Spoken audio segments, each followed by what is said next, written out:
پهلوان ولی محمد روحانی همچنان از همینجا، چون آزادند، متعلق به هیچ کلپی نیستند، دوستانه برادرانه با لبان خنده، با صمیمیت، با برادری کشتی میکنند.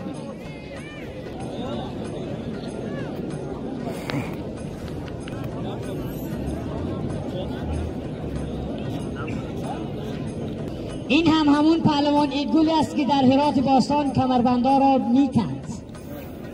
با زور و قوت و با شجاعتی که داشت در بیرون از ولایت. کلپایش هست تا در یک کشتی 2 بار کمربند کنده میشه.